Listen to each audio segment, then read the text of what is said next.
house was built as a private residence in the 1880s with the finest materials. Few houses with such charm and stability are being built anymore. Her glance landed on Tierney Jones specifically.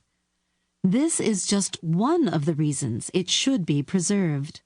The house is periodically inspected and repairs taken care of. We had a windstorm recently.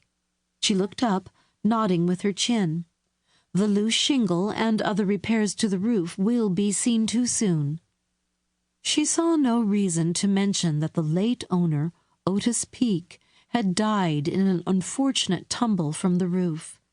It was believed he was trying to fix it himself, rather than part with the money to have a professional roofer do the job. "May we have a look inside the house?" a rosy-cheeked little woman in a red hat and purple pantsuit asked.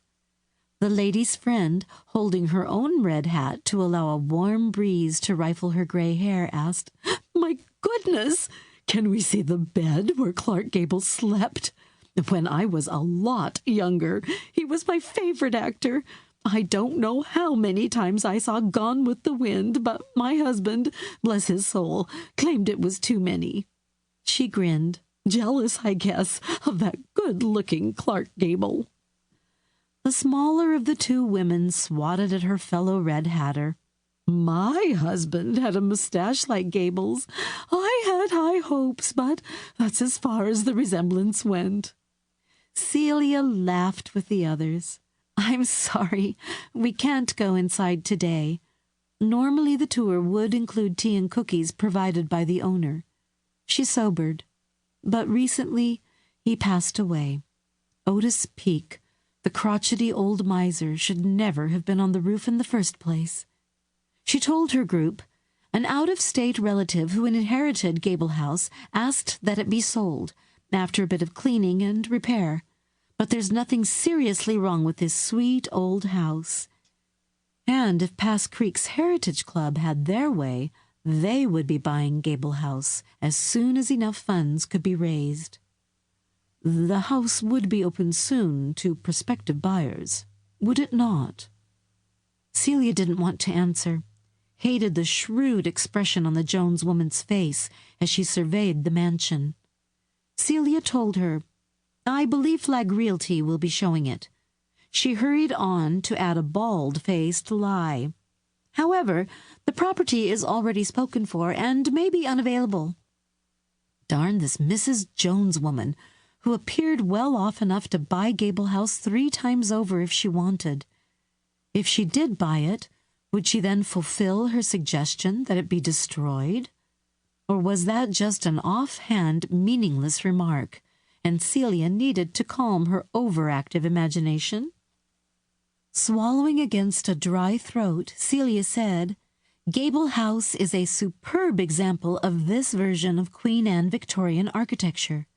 Note the steeply pitched roof lines, like different-sized cones, the prominent front-facing gable adorned with textured shingles, and the fancy wood trim on the columned porch and side porch."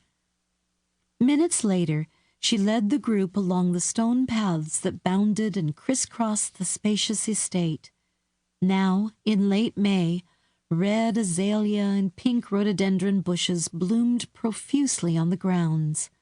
The sun was shining brightly again. "There's a story told," Celia began as they circled to see a blooming orchard and back, "that after Clark Gable became famous, he slipped into Oregon with his wife, Carol Lombard, to show her this place.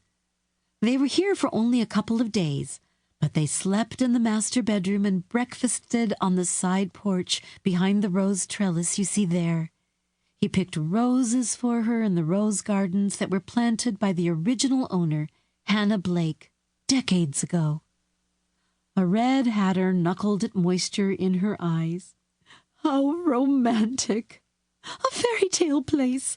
the other red hatter exclaimed, and hugged her friend. "All of that," Celia nodded with conviction, taking a moment to wave at elderly Mrs. Kemp, who watched through a gap in tall shrubbery that separated her cottage from Gable House.